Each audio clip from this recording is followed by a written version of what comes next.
ជំរាបសួរខ្ញុំបាទចំដិតកនកែវឧត្តមជាចំដិតបម្រើការនៅមន្ទីរសម្រាប់ព្យាបាលគីឡូម៉ែត្រលេខ6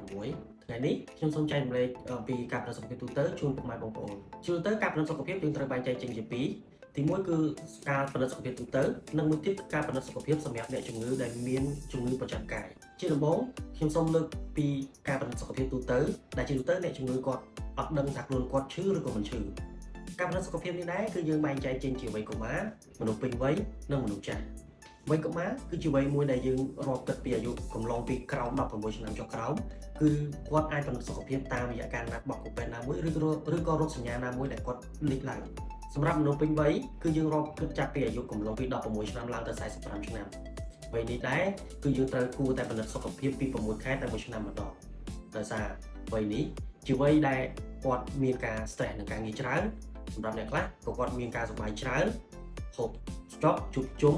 ហើយនឹងរបស់ដែលអត់ល្អច្រើនអ្នកខ្លះអាចឈានទៅដល់ការជក់បារីឬក៏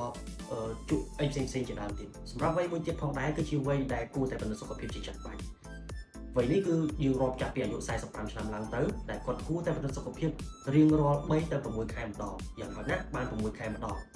ក៏ព្រោះតែជាវ័យមួយដែលអាចប្រឈមជាមួយនឹងជំងឺប្រចាំកាយក៏ដូចជាជំងឺលើសឈាមជំងឺទឹកនោមផ្អែមដែលគាត់ពុំដែលដឹងខ្លួនឯងជាមុនសោះ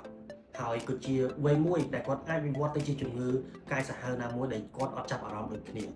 សម្រាប់អ្នកជំងឺដែលមានជំងឺប្រចាំកាយក៏ដូចជាជំងឺទឹកនោមផ្អែមលើសឈាមឬក៏ជំងឺកកជាដើមពួកគាត់គួរណាស់តែមកពិនិត្យសុខភាពរៀងរាល់3ទៅ6ខែម្ដងឬតាមការណាត់របស់គ្រូពេទ្យជាទៀងទាត់ដូច្នេះសូមពុកម៉ែបងប្អូនគួរណាស់តែ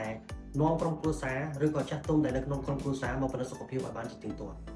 ប្រសិនបើពុកម៉ែបងប្អូនមានចម្ងល់ពាក់ព័ន្ធនឹងសុខភាពអាចឆ្លើយនៅក្នុង comment នៅខាងក្រោមបាន